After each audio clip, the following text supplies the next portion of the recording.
Welcome to my channel let's play fantasy. இன்னைக்கு நம்ம என்ன மேட்சுக்கான ப்ரெடிக்ஷன் பார்க்க போறோம்னா, என்னோட ஃபேவரட் டீம் ஆர்சிபி வெர்சஸ் எஸ்ஆர்எச்சுக்கான ப்ரெடிக்ஷன் தான் பார்க்க போறோம். 30வது ஐபிஎல் மேட்சுக்கான ப்ரெடிக்ஷன் தான் பார்க்க போறோம். ஸோ நீங்க நம்மளுடைய டெலிகிராம் சேனல்ல ஜாயின் பண்ணல அப்படின்னா மறக்காம ஜாயின் பண்ணிக்கோங்க. லிங்க் வந்து பாத்தீங்கன்னா டிஸ்கிரிப்ஷன்ல கொடுத்துருக்கிறோம். அதே போல நம்ம சேனல் வந்து 100% வந்து பாத்தீங்கன்னா உங்களுக்கு வந்து ஃப்ரீயா தான் கொடுத்துட்டு இருக்கோம். ஸோ ஸ்மால் லீக் டீமா இருக்கட்டும், மெகா கிராண்ட் லீக் டீம்ஸா இருக்கட்டும், அப்புறம் வந்து பிச் ரிப்போர்ட்ல இருந்து எல்லா அப்டேட்டுமே பாத்தீங்கன்னா டெலிகிராம் சேனல்ல கொடுத்துட்டு இருக்கோம். ஸோ மறக்காம ஜாயின் பண்ணி சப்போர்ட் பண்ணுங்க. லிங்க் டிஸ்கிரிப்ஷன் பாக்ஸ்ல கொடுத்துருக்கோம். மை மாஸ்டர் 11 ஆப்ல ஜாயின் பண்ணனாலும் ஜாயின் பண்ணிக்கோங்க. உங்களுக்கு வந்து 100% ஜிஎஸ்டி ஃப்ரீ ஆப் தான். ஸோ நீங்க தாராளமா ஜாயின் பண்ணிக்கோங்க. டெய்லி எல்லா ஐபிஎல் மேட்சுக்குமே ஃப்ரீ கிவ் அவே கொடுக்குறாங்க. அது மட்டும் இல்லாம நிறைய வந்து எக்ஸ்ட்ரா கான்டெஸ்டும் நமக்கு வந்து கொடுத்துட்டு இருக்காங்க. ஸோ நீங்க நம்மளோட வின்னிங்ஸும் சேனல்ல வந்து போஸ்ட் பண்ணிட்டு இருப்போம், மை மாஸ்டரோட வின்னிங். ஸோ தைரியமா நீங்க தாராளமா ஸ்மால் லீக் பிளே பண்றதுக்கும் சரி, மினி கிராண்ட் லீக் நல்ல கொஞ்சம் டிஃப்ரெண்டான கான்டெஸ்ட் பிளே பண்ணணும் அப்படின்னு நினைச்சீங்கன்னா மை மாஸ்டர் 11 ஆப்ல இது வரைக்கும் ஜாயின் பண்ணலாம். ஒன்ஸ் நான் சொன்னதுக்காக நீங்க ஜாயின் பண்ணி பாருங்க. ஆப்பை டவுன்லோட் பண்ணி உள்ள என்னெல்லாம் இருக்குன்னு பாருங்க. ஒப்பீனியன் ட்ரேடு கூட நீங்க பண்ணிக்கலாம். ஸோ அதெல்லாம் ட்ரை பண்ணி பாருங்க. பிடிச்சிருந்ததுன்னா நீங்க காசு கட்டி நீங்க பிளே பண்ணிக்கலாம். ஸோ இப்போ வந்து இந்த மேட்ச் வந்து பாத்தீங்க அப்படின்னா சின்ன சுவாமி ஸ்டேடியம்ல தான் நடக்குது, பெங்களூர்ல. நம்மளுடைய ஹோம் பிச்சில் தான் நடக்குது. ஸோ பிச்சை பொறுத்த வரைக்கும் சின்ன பிச்சு தான், மற்ற கிரவுண்டு மாதிரி தான். 61 மீட்டர் ஆஃப் சைடு, லெக் சைடும் பாத்தீங்கன்னா 61 மீட்டர் தான் லாஸ்ட் சைடு போட்டு கொடுத்தாங்க. ஃபுல்லா பேட்டிங் பிச். அப்படி இருந்தாலும் நாங்க தோப்போம். அதுதான் ஆர்சிபி. ஸ்டேட்ல வந்து பாத்தீங்கன்னா 75. ஸோ ஓரளவுக்கு பாத்தீங்கன்னா பேட்டிங் ஃபர்ஸ்ட் பண்ற டீம் வந்து ஒரு 200க்கு மேல அடிச்சாதான் இந்த பிச்சில் வந்து வின்னிங் நம்ம நினைச்சு பார்க்கணும். இல்லை அப்படின்னா கண்டிப்பா தோத்துட்டு கிளம்பிடலாம். அதாவது பேட்டிங் ஃபர்ஸ்ட் முடிஞ்ச உடனே நம்ம ஒரு 180 170 அடிச்சோம் அப்படின்னா சரிப்பா நாங்க தோத்துட்டோம் அப்படின்னு சொல்லி ஒத்துட்டு போயிடலாம். அந்த மாதிரி கிரவுண்டு தான் இது. ஏதாச்சும் ஒரு அதிர்ஷ்டம் நடந்தா மட்டும்தான் பேட்டிங் செகண்ட் பண்ண டீமால ஸ்கோர் பண்ண முடியாது. இல்லைன்னா ஒரு 180 அடிச்சா கூட ஈஸியா அடிச்சிருவாங்க. டாஸ் தான் வந்து பாத்தீங்கன்னா ரொம்ப முக்கியம் இந்த மாதிரி பிச்சில். இந்த சீசனை பொறுத்த வரைக்கும் 3 மேட்ச் நடந்திருக்கு. ஸோ 3 மேட்சோட ரிசல்ட்டை நம்ம வந்து அனலைஸ் பண்ணலாம். Lucknow versus RCB. ஆர்சிபி வந்து பாத்தீங்கன்னா 181 ரன்னே வந்து பாத்தீங்கன்னா ஸ்கோர் பண்ண முடியல நம்மளால. ஸோ 10 விக்கெட் போயிட்டு 28 ரன் வித்தியாசத்துல வின் பண்ணிட்டாங்க. ஃபுல்லா இந்த பிச் வந்து ஃபாஸ்டுக்கான பிச் தான். ஸ்பின்னர்ஸ்லாம் விக்கெட் ஏதோ ஒரு 3 விக்கெட் அந்த மாதிரி தான் எடுக்க முடியும். 3ல 1 பங்கு தான். இப்போ ஃபாஸ்ட் வந்து 3 விக்கெட் எடுத்தாங்கன்னா ஸ்பின்னர் 1 விக்கெட் எடுப்பாங்க. ஸோ 9 விக்கெட் ஃபாஸ்ட்னா ஸ்பின்னர் வந்து ஒரு 3 விக்கெட். அந்த மாதிரி 3க்கு 1ங்கிற ரேஷியோல தான் விக்கெட் போகும் மோஸ்டா. ஸோ அதே மாதிரி பாத்தீங்கன்னா ஆர்சிபி வர்சஸ் கேகேஆர் மேட்ச்லயும் ஆர்சிபி 182 ரன் அடிச்சாங்க. அதை ஈஸியா வந்து கேகேஆர் வந்து 7 விக்கெட் வித்தியாசத்துல வின் பண்ணிட்டாங்க. இங்கேயும் ஃபாஸ்ட் தான். அடுத்து பஞ்சாப் வந்து 176 ரன் அடிச்சாங்க. அது ஆர்சிபி ஈஸியா வந்து பாத்தீங்கன்னா வின் பண்ணிட்டாங்க. ஈஸியா இல்ல, அன்னைக்கு கூட கொஞ்சம் நம்ம திணறணும், கொஞ்சம் மிஸ் ஆயிருந்தா அன்னைக்கு பஞ்சாப்ட மட்டும் நம்ம தோத்திருந்தோம், நம்ம மானம் போயிருக்கோம். அந்த மாதிரி ஒரு மேட்ச் ஏதோ நமக்குன்னு பஞ்சாப் வந்து அடி வாங்கிட்டு போனாங்க ஹோம் பிச்சில். அதுவும் நல்ல ஒரு 2வது மேட்சே வந்து அடி வாங்கினான். ஸோ அதனால கொஞ்சம் இந்த சீசன் பரவாயில்ல தேறிடுவோமோன்னு நினைச்சோம். ஆனா அதுக்கப்புறம் வந்து பாத்தீங்கன்னா ஃபுல்லா நமக்கு தோல்விதான். ஸோ இன்னைக்கு எஸ்ஆர்எச் கூட எப்போ எப்படி விளாடுவான்னு சொல்ல முடியாது. திடீர்னு விளாண்டா நல்லா விளாண்டுருவான்ல, இல்ல அப்படின்னா கேவலமா விளாண்டுருவான்ல. அதனால இன்னைக்கு கொஞ்சம் மேபி எனக்கு தெரிஞ்சு இன்னைக்கு ஏதோ இருக்கு அப்படிங்கிற மாதிரி இருக்கு. பார்ப்போம், இன்னைக்கு நம்ம கண்டிப்பா வின் பண்ணுவோம் அப்படிங்கிற மாதிரி சரி நம்ம மனசுக்குள்ளேயாச்சும் நம்பிக்கையை கொஞ்சம் வளர்த்துக்கிடுவோம். ஸோ டோட்டலா பாத்தீங்கன்னா இந்த பிச்சில் 3 மேட்ச் நடந்திருக்கு. பேட்டிங் ஃபர்ஸ்ட் 1, பேட்டிங் செகண்ட் தான் வந்து பாத்தீங்கன்னா நிறைய வின் பண்ணியிருக்காங்க. ஸ்கோர் வந்து பாத்தீங்கன்னா மேக்சிமம் 170+ தான் நம்ம போகும். ஸோ இந்த மாதிரி கம்மியா அடிக்கிறது தான் ஃபுல்லா ஆர்சிபி வேலையா தான் இருக்கும். மீதி எல்லா டீம் பாத்தீங்கன்னா விளாடுற டீம் எல்லாமே 170+ வந்து ஈஸியாவே ஸ்கோர் பண்ணலாம். அதே மாதிரி ஹை ஸ்கோரும் பாத்தீங்கன்னா 186, லோ ஸ்கோர் வந்து பாத்தீங்கன்னா ஆர்சிபி 153. ஸோ 2 டீமுக்கான ஹெட் டு ஹெட். ஸோ இதான் நான் லாஸ்ட் வீடியோல சொல்லியிருந்தேன். லாஸ்ட் வீடியோல ஹெட் டு ஹெட் பார்க்கும்போது கொஞ்சம் குழம்பணும். ஸோ டிகே அண்ட் நட்ராஜன் 2 பேரும் போடணும்னு ஆசை. ஸோ பாத்தீங்கன்னா 23 மேட்ச் நடந்திருக்கு. அதுல வந்து 10 மேட்ச் வந்து வின் பண்ணியிருக்காங்க ஆர்சிபி, 12 மேட்ச் தோத்துருக்காங்க. இவங்க 12 வின் பண்ணியிருக்காங்க, 10 தோத்துருக்காங்க. 227 இவங்களோட ஹை ஸ்கோர், 68 லோ ஸ்கோர். 231 இவங்களோட ஹை ஸ்கோர், இவங்க லோ ஸ்கோர் வந்து பாத்தீங்கன்னா 125.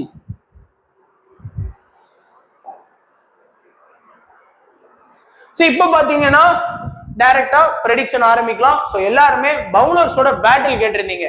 ஸோ பவுலர்ஸோட பேட்டில் பாத்தீங்கன்னா ஆர்சிபில இருக்கிற பவுலர்ஸ் வந்து யாருமே எக்ஸ்பீரியன்ஸான நிறைய அனுபவம் உள்ள பவுலர்ஸ் கிடையாது. ஸோ அதனால பேட்டில் வந்து சரியா ஆர்சிபி விளையாண்டா மட்டும் கிடைக்க மாட்டேங்குது. அதனால அடுத்த மேட்ச்ல இருந்து நான் கண்டிப்பா வந்து பாத்தீங்கன்னா உங்களுக்கு வந்து யார் பால்ல எத்தனை அவுட் ஆயிருக்காங்க அப்படிங்கறத நான் கண்டிப்பா உங்களுக்கு சொல்லிடுறேன். அதே போல இந்த பிட்ச்ல என்ன மாதிரியான ஸ்கோர் பண்ணிருக்காங்க, ஆர்சிபி பிளேயர்ஸ் எப்படி எஸ்ஆர்எச் கூட விளையாடுறாங்க அப்படிங்கிற ஸ்டாட்ஸ் நம்ம கொடுத்துட்டு தான் இருக்கோம். இன்னொரு சேனல்ல வீடியோ போட்டுட்டு இருக்கோம். ஸோ அது பார்க்கணும்னா டெலிகிராம் சேனல்ல ஜாயின் பண்ணி அந்த வீடியோவை நீங்க வந்து பாத்துக்கோங்க. ஸோ இப்போ வந்து பாத்தீங்கன்னா Virat Kohli, due Plessis, will jack, அடுத்து வந்து பாத்தீங்கன்னா படிடர், அடுத்து கிரீனு, தினேஷ் கார்த்திக். ஸோ டாப்ல வந்து பாத்தீங்கன்னா 6 பேட்ஸ்மேன் நம்ம கிட்ட இருக்கிறாங்க. ஸோ 6ல வந்து பாத்தீங்க அப்படின்னா என்ன பொறுத்த வரைக்கும் நம்ம வந்து விராட் கோலிக்கு வந்து இம்பார்ட்டன்ஸ் கொடுத்தாகணும். இந்த சீசன்ல 4 மேட்ச் பாத்தீங்கன்னா நல்ல ஒரு இன்னிங்ஸ் ஆனாரு. 5 மேட்சுமே நல்ல இன்னிங்ஸ். அந்த ஒரு மேட்ச் மட்டும் தான் பாத்தீங்கன்னா கொஞ்சம் லாஸ்ட் மேட்ச் வந்து கொஞ்சம் ரிசல்ட் வந்து போராயிட்டு. டியூ பிளசிஸ் வர வர வந்து பாத்தீங்கன்னா கொஞ்சம் நல்லாவே இம்ப்ரூவ்மெண்ட் இருக்கு. அடுத்து வந்து பாத்தீங்கன்னா கடைசி ஃபைன் நம்ம வெளியே போறோம் அப்படிங்கும் போது வந்து ஃபுல் இம்ப்ரூவ்மெண்ட் வந்துடும். ஸோ அப்புறம் ஒன்றும் பண்ண முடியாது, டாடா பை பைட்டு பேர வேண்டியதான். அடுத்து வில் ஜாக். ஸோ பரவாயில்ல. ஸோ ஃபர்ஸ்ட் மேட்சே யாராலையும் இந்த ஸ்கோர் பண்ண முடியாது. ஒரு மேட்ச்லன்னா ஒரு மேட்ச்ல இது வாய்ப்பு கொடுத்தாகணும். ஸோ அவர் நல்ல நேரத்துக்கு என்னமோ தெரியல, மேக்ஸ்வெலுக்கு வந்து அவரா கையில ஒரு அடி, நல்ல ஒரு அடி. அன்னைக்கு பால் பார்த்தேன், யார் அடிச்சதுன்னு தெரியல, நல்ல ஞாபகம் வர மாட்டேக்கு. ஒரு நல்ல ஃபீல்டிங் இருக்கும்போது கையில சரியான அடிபட்டு அப்படியே அந்தாக்க போயிடுவார். ஸோ போனது நல்லதுதான். அப்படியே கிரீனும் நீங்க வில் ஜாக்கு தான் வர்றதுக்கான வாய்ப்பு வந்து அதிகமா இருக்குது. ஸோ இந்த 2 காம்பினேஷன் ஆடுவாங்க. லாஸ்ட் மேட்ச் வந்து மேக்ஸ்வெல், வில் ஜாக். ஸோ அடுத்த மேட்ச் என்ன மாதிரியான காம்பினேஷன்ல இறக்குறாங்கன்னு பார்க்கலாம். ஸோ படிடர் வந்து நம்ம சொன்ன மாதிரி லாஸ்ட் மேட்ச் வந்து ஓரளவுக்கு ஸ்கோர் பண்ணிட்டாரு. நல்ல பிளேயர் தான். ஆனா இன்னும் இப்பதான் எல்லா ஆர்சிபி பிளேயருக்கும் ரத்தம் புடச்சிக்கிட்டு வருதுன்னு நினைக்கிறேன். டியூ பிளசிஸ் என்னன்னா ஒரு மாதிரி ஆடுறாரு, படிடர் ஆடுறாரு. அதே மாதிரி பாத்தீங்கன்னா பவுலர்ஸும் வந்து பாத்தீங்கன்னா நீங்க மட்டும் தான் ரன் அடிப்பீங்களா, நாங்க ரன் கொடுப்போம் அப்படி சொல்லி சிராஜ் சிராஜ் எல்லாம் பாத்தீங்கன்னா ஒரு இந்தியன் பவுலரா எனக்கு தெரியவே இல்லை நண்பா. சோ ஒரு எப்படி சொல்றது, பாவம், அவங்களே எதுவும் குறை சொல்லக்கூடாது, அது அவங்களோட இது. நம்ம இங்க இருந்துட்டு பேசுறதுக்கு காமெடியா இருக்கலாம், இல்ல கிண்டல் பண்ற மாதிரி இருக்கலாம். பட் அவங்களும் அவங்க கஷ்டம் தோக்கணும்னா யாரும் பவுல் பண்ணுவாங்க, எல்லாரும் ஜெயிக்கணும் தான் பவுல் பண்ணுவாங்க. 8 டீம் ஆனா என்ன பண்ணுவாங்க. ஸோ அதெல்லாம் ஒன்றும் குறை சொல்லக்கூடாது. ஸோ என்ன பொறுத்த வரைக்கும் டாப் 6ல வந்து பாத்தீங்க அப்படின்னா காமனா எல்லாருமே விராட் கோலி, டியூ பிளசிஸ், அடுத்து வில் ஜாக்கு வந்து இம்பார்ட்டன்ஸ் கொடுத்துருவாங்க ஆட்டோமேட்டிக்கா. ஏன்னா லாஸ்ட் மேட்ச் வந்து பவுல் பண்ணி விக்கெட் எடுத்துட்டாரு. அதனால கண்டிப்பா வந்து பாத்தீங்கன்னா இந்த மேட்ச் எல்லாருமே இம்பார்ட்டன்ஸ் கொடுப்பாங்க. அதே மாதிரி கிரீனுக்குமே இந்த மேட்ச் இம்பார்ட்டன்ஸ் எடுத்துருங்க, பாத்துடலாம் என்னதான் வருதுன்னு. கழுத வந்தா வருது போனா போகுது அப்படின்னு சொல்லி கிரீனுக்கும் இம்பார்ட்டன்ஸ் கொடுத்துடலாம். அடுத்து வந்து பாத்தீங்கன்னா 5வது ஆப்ஷன்ல வந்து நீங்க விஜயகுமாருக்கு கூட நீங்க போல. நம்ம டோப்ளிக்கு போறதா இருந்தாலும் போக, இல்ல விஜயகுமாருக்கு 2 பேர்ல யாராச்சும் ஒருத்தர் கூட நீங்க எடுங்க. சிராஜ் வேணாம், எனக்கு தெரிஞ்சு சிராஜ் அதிகபட்சமா பாத்தீங்கன்னா ஒரு விக்கெட் அந்த மாதிரி எடுக்காரு. ஆனா திடீர்னு பாத்தீங்கன்னா இன்னைக்கு நான் வேணாம்னு சொல்லியிருக்கேன். அதனால எல்லாருமே கண்டிப்பா உங்க கிராண்ட் லீக் டீம்ல எடுத்து வச்சுக்கோங்க. நான் எப்பெல்லாம் சரி பர்டிகுலரா இன்னைக்கு வந்து நீ வேணாம் அப்படிங்கிறனோ அன்னைக்கு வந்து அந்த பிளேயர்ஸ் நல்லா பெர்ஃபார்ம் பண்ணியிருக்காங்க. ஸோ அதுக்காகவே சொல்றேன், ஒரு டீம்ல கேப்டனா போட்டு வச்சுக்கோங்க. ஏன்னா திடீர்னு வந்து பாத்தீங்கன்னா ஒரு டைம் ஸ்ரீலங்கா கூட ஏசியா கப்னு நினைக்கிறேன், டப்புன்னு வந்து பாத்தீங்கன்னா 5 விக்கெட். ஸோ அந்த மாதிரி இன்னைக்கு நடந்ததுன்னா சந்தோஷம், அது நடந்தா சந்தோஷம். பட் அப்படி நடக்கலாம். ஸோ அதனால சிராஜ் மாதிரி பிளேயர் வந்து கேப்டனா கூட போட்டு வச்சுக்கோங்க. ஸோ அடுத்து பார்த்தோம்னா எஸ்ஆர்எச் டீம் பாத்தீங்கன்னா ஒரு கம்ப்ளீட்டான டீம். ஸோ அந்த டீமோட கேப்டன் வந்து பாத்தீங்கன்னா கம்மின்ஸ் வந்ததுல இருந்து சூப்பரா ஆடுறாங்க. இன்னிங்ஸ் ஓபன் பண்ணக்கூடியது அபிஷேக் சர்மாவும் ஹெட்டும் தான். 2 பேருமே வந்து பாத்தீங்கன்னா காட்டான்ல தான், வந்தா வருது போனா போகுது. அந்த ஃபர்ஸ்ட் பவர் பிளே எல்லாம் வந்து பாத்தீங்கன்னா அடி நொறுக்கல் தான். எல்லா மேட்சுமே பாருங்க நல்ல ஸ்கோர் ஆடிக்கிட்டே கொடுத்துட்டு இருக்காரு அபிஷேக் சர்மா. அதே மாதிரி ஹெட்டும் பாத்தீங்கன்னா அவர் வந்ததுல இருந்தே வந்தீங்கன்னா டீம் ஓரளவுக்கு ஸ்ட்ராங் ஆயிட்டாங்க. லாஸ்ட் மேட்ச் 21 ரன் அடிச்சாலும் 9 பால்ல 21 ரன் அடிச்சு கொடுத்தா அது ஒரு நல்ல பூஸ்டா இருக்கும் அந்த டீமுக்கு. ஸோ அது அப்படியே வின்னிங்கா கன்வெர்ட் பண்ணிடுறாங்க ஓரளவுக்கு. மார்க்ரம் வந்து பாத்தீங்கன்னா லாஸ்ட் மேட்ச் சரியா இல்லை, இது வரைக்கும் 2 மேட்ச் மட்டும் தான் அவர் பெஸ்டா வந்து பாத்தீங்கன்னா அவங்க டீமுக்கு வந்து பெர்ஃபார்ம் பண்ணி கொடுத்துருக்காரு. நிதிஷ் ரெட்டி லாஸ்ட் மேட்ச் வந்து ஒரு சூப்பரான ஒரு இன்னிங்ஸ் ஆடி கொடுத்தாரு. பேட்டிங் பிளஸ் பவுலர், நல்ல ஒரு ஆல்ரவுண்டர் மாதிரி காமிச்சாங்க. ஸோ அவரும் வந்து பாத்தீங்கன்னா இந்த மேட்ச் வந்து காமன் பிக்கா எல்லாரோட ஸ்மால் லீக் டீம்லயும் நீங்க பார்க்கலாம். அடுத்து கிளாசன் சொல்ல வேணாம், விக்கெட் கீப்பர் ஆப்ஷன்ல மேபி கிளேசன் எடுக்கிறதுக்கான வாய்ப்பு இருக்கும். மொதல் 3 மேட்ச் நல்லா ஆனார். அடுத்து வந்து பாத்தீங்கன்னா பெருசா அவருக்கான பேட்டிங் சான்ஸ் கிடைக்கல. லாஸ்ட் மேட்சுமே நல்ல ஒரு ப்ரெஷர்ல வந்தாரு, அவுட் ஆயிட்டாரு. அப்துல் சமாட் வந்து லாஸ்ட் மேட்ச் ஒரு நல்ல இன்னிங்ஸ் ஆனாரு, 25 ரன் 29 15 சொல்லி கிடைச்ச மேட்ச் வந்து நல்லா யூஸ் பண்ணியிருக்காரு. அடுத்து சபாஸ் அகமடும் நல்ல சைலண்டா வந்து பாத்தீங்கன்னா எல்லா மேட்சும் பாயிண்ட் கொடுக்காரு. இந்த மேட்ச்ல ஒரு 14 பாயிண்ட், ஒரு 25 பாயிண்ட், ஒரு 47 பாயிண்ட், ஒரு 14 பாயிண்ட், ஒரு 25 5ல 43 பாயிண்ட் அந்த மாதிரி சொல்லி நல்லாவே சைலண்டா வந்து பாத்தீங்கன்னா சபாஸ் அகமட் பாயிண்ட் வாங்கி கொடுத்துட்டு இருக்காரு. கம்மின்ஸ் விளாண்ட எல்லா மேட்சுமே ஐபிஎல் விக்கெட் எடுத்திருக்காரு. விளாண்ட எல்லா மேட்சுமே 4 ஓவர் போலிங் பண்ணியிருக்காரு. அதே மாதிரி பூவி பாத்தீங்கன்னா விளாண்ட எல்லா மேட்சுமே 4 ஓவர் போலிங் பண்ணியிருக்காரு. லாஸ்ட் 2 மேட்சா பூவி வந்து பேக் டு ஃபார்முக்கு வந்திருக்காரு.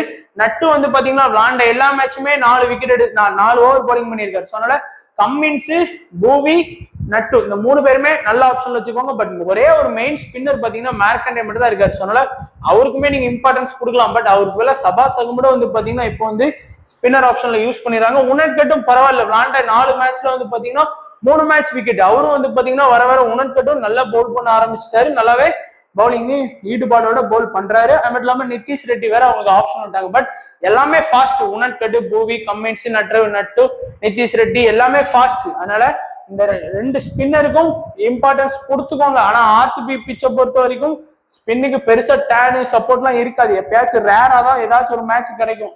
இருந்தாலும் நீங்க அவங்கள 2 பேரையும் கொஞ்சம் கிராண்ட் லீக் மாதிரி லீக்ஸ்ல வந்து போக்கஸ் பண்ணிக்கோங்க. மற்றபடி டாப்ல ஆடக்கூடிய எனக்கு தெரிஞ்சு மார்க்ரம் மாதிரி பிளேயர்லாம் மினிமம் ஃபேண்டசி பாயிண்ட் வாங்கி கொடுக்கறது வந்து கஷ்டம் தான். எம்எஃப்இ வந்து ஒரு 30+ பாயிண்ட் வாங்கி கொடுக்கலாம் மேபி. ஆனா இந்த மேட்ச் வந்து பேட்டிங் பிச் அப்படிங்கிறதுனால மார்க்ரம் வாங்கி கொடுக்கறதுக்கான வாய்ப்பு இருக்கு. ஸோ சேஃபா போகணும்னு நினைக்கிறவங்க சேஃபா போய்க்கோங்க. ஸோ ஹெட் மாதிரி பிளேயரை எடுக்கலாமா வேணாமான்னு பாத்தீங்கன்னா 50% எடுக்கலாம்னு தோணும், 50% வேணாம்னு தோணும். ஏன்னா ஆர்சிபியோட பவுலிங் லைனப்ப பாத்தீங்கன்னா வேணும்னு தோணும். அதே மாதிரி அவரோட அதிரடி ஆடுறத பாத்தீங்கன்னா கொஞ்சம் வேண்டாம்னு தோணும். ஏன்னா நம்ம எல்லாருமே இம்பார்ட்டன்ஸ் எடுத்தோம்னா அபிஷேக் சர்மா நம்ம வேணும், ஹெட் வேணும், மார்க்ரம் வேணும், நிதிஷ் ரெட்டி வேணும், கிளாசன் வேணும்னா இதுலயே 5 பிளேயர் கவர் ஆயிருவாங்க உங்களுக்கு. ஸோ அப்புறம் வந்து நீங்க பவுலிங் ஆப்ஷன் எடுக்க முடியாது. அதனால அட்லீஸ்ட் இந்த 5 பேர்ல ஒரு மினிமம் 3 பிளேயர் இல்ல 4 பிளேயர் எடுக்கலாம். அதுக்கு மேல எடுக்காதீங்க. ஏன்னா பவுலிங்ல வந்து நட்டு, கம்மின்ஸ், பூவி இந்த 3 பேருமே இன்னைக்கு மேட்ச்ல நமக்கு கண்டிப்பா தேவை. அதனால ட்ரை பண்ணி பாருங்க. சோ இப்ப நம்ம சேஃபான ஸ்மால் லீக் டீம் பாத்தீங்கன்னா உங்களுக்கு ஒரு சில ஐடியாஸ் கிடைக்கும் பாருங்க. சோ நம்மளோட விக்கெட் கீப்பர் ஆப்ஷன்ல கிளாசன், பேட்டிங்ல விராட் கோலி, ஹெட் டியூப்ளசிஸ், அபிஷேக் சர்மா, கிரீனே, Will Jacks, Cummins, Bhuvi, Nattu, தோப்லி. So நம்ம ஏற்கனவே சொன்ன மாதிரி அபிஷேக் சர்மா, ஹெட், கிளாசன் இதுல வந்து நான் மார்க்ரம் டிராப் பண்ணியிருக்கேன். அதே மாதிரி பாத்தீங்கன்னா நிதிஷ் ரெட்டியும் நம்ம எடுக்கல. சோ அதுக்கு என்ன பண்ண போறோம் அப்படின்னு தெரியல. ஒரு நிறைய பேர் வந்து பாத்தீங்கன்னா பூவிக்கு பேலா நிதிஷ் ரெட்டியை எடுப்பாங்க. சோ அதுபடி சேஃபா போகணும்னு நினைச்சீங்கன்னா பூவிக்கு பேலா ட்ரை பண்ணிக்கோங்க. பட் பூவி வந்து இனிஷியலா நல்லா ஸ்விங் பண்ணி அனுப்புவாரு. ஆர்சிபில அவசரப்பட்டு அடிச்சாங்கன்னா டப்புன்னு விக்கெட் விட்டுருவாங்க. அதனால அந்த மாதிரி பூவியை வச்சு ரிஸ்க் எடுத்திருக்கிறேன். சோ மத்தபடி பாத்தீங்கன்னா ஃபுல்லா சேஃப் தான். கேப்டன் வைஸ் கேப்டனை பொறுத்த வரைக்கும் விராட்டை ட்ரை பண்ணலாம். ஒரு 50+ ஸ்கோர் பண்ணாருன்னா உங்களுக்கு கேப்டனா பெஸ்டா எலிஜிபிளுக்கு வந்துருவாரு. ஹெட் வந்து கேப்டனா வைஸ் கேப்டனா ட்ரை பண்றவங்க வந்து அவர் அடிச்ச அன்னைக்கு 0லயும் அடிப்பாரு, இல்ல 100 அடிப்பாரு. அந்த மாதிரி கெப்பாசிட்டி உள்ள பிளேயர். கிளாசன் நல்ல ஒரு இன்னிங்ஸ் கிடைச்சதுன்னா ஒரு 30+ ரன் ஸ்கோர் பண்ணி விக்கெட் கீப்பர் ஆப்ஷன்ல யூஸ் பண்ணாருன்னா ஒரு நல்ல பாயிண்ட்ல வந்துடலாம். நட்ராஜன் மினிமம் 2 விக்கெட் எடுத்து கொடுத்துடுறாரு, டெத்ல பவுல் பண்றாரு. அந்த அன்னைக்கு மேட்ச்ல நிறைய கேட்ச் மிஸ் பண்ணாங்க. அது மாதிரி வில்ஜாக்கையும் நீங்க வந்து கேப்டன் வைஸ் கேப்டனா ஃபோக்கஸ் பண்ணலாம். பேட்டிங்கும் இருக்கு, பிளஸ் பவுலிங் ஆப்ஷன்லயும் இருக்கிறாரு. ஒரு மெயின் ஸ்பின்னராகவும் அந்த டீமுக்கு இருக்கிறதுனால இந்த 5 பேருமே கேப்டன் வைஸ் கேப்டன்ல ஃபோக்கஸ் பண்ணுங்க. விராட் கோலிக்கு ஒன்லி ஃபார் ரன், ஹெட்டுக்கு அதிரடி, கிளாசனுக்கு விக்கெட் கீப்பர் பிளஸ் பேட்டிங், நட்டுக்கு டெத்து, இவருக்கு வந்து batting plus bowling option. So 5 பேர்ல யாரை வேணாலும் ட்ரை பண்ணலாம். படிடரு, கிரீனு, நிதிஷ் ரெட்டி, பூவி, சபாஸ் அகமல்லாம் கொஞ்சம் டிஃபரன்ஷியல் பிக்கா, ட்ரம்ப் பிக்காவோ நீங்க வந்து யூஸ் பண்ணி பார்க்கலாம் உங்களுடைய டீம்ஸ்ல. ஸோ இதுதான் நண்பா நம்மளுடைய ப்ரெடிக்ஷன். ஸோ கண்டிப்பா இன்னைக்காச்சும் ஆர்சிபி வின் பண்ணணும். ஸோ வின் பண்ணா மட்டும்தான் ஐபிஎல்லே நல்லா இருக்கும். ஸோ ஒரு ரேஸ் இருக்கும். அட்லீஸ்ட் ஆர்சிபி வந்து கப் அடிக்கணும்லாம் இப்போ ஆசை இல்லை. அட்லீஸ்ட் அந்த டாப் 4க்குள்ள போற ரேஸ்லயாச்சும் கலந்துக்கணும். ஸோ நம்ம ஒரு 6வது இடம் இருக்கும், ஒரு 5வது இடம் இருக்கு, இன்னும் 2 மேட்ச் வின் பண்ணா நம்ம அந்த டாப் 4 போயிடலாம் அப்படிங்கிற ஒரு ரேஸ்ல இருந்தாதான் ஐபிஎல் பாக்குறதுக்கும் நல்லா இருக்கும், ஆர்சிபி ஃபேனா இருக்கிறதுக்கும் நல்லா இருக்கும். ஸோ இப்போ வந்து பாத்தீங்கன்னா இன்னைக்கு நான் வீடியோ எடுக்கிற வரைக்கும் டேபிள் கடைசி டெல்லி கூட ஒரு இடம் முன்னாடி போயிட்டு. அதனால ஆர்சிபி ஹோம் பிச்ல கண்டிப்பா நல்லா விளையாடணும் இது பண்ணுவோம். ஸோ விளையாடுவாங்க நம்புவோம். ஸோ நீங்களும் ஆர்சிபிக்கு சப்போர்ட் பண்ற நண்பர்களா இருந்தீங்கன்னா மறக்காம உங்களோட லைக்ஸ் மூலமா ஆர்சிபிக்கு சப்போர்ட் பண்ணுங்க இன்னைக்கு. ஸோ வீடியோ பார்த்த எல்லா நண்பர்களுக்கும் நன்றி, வணக்கம். தேங்க்ஸ் ஃபார் வாட்சிங் நண்பா.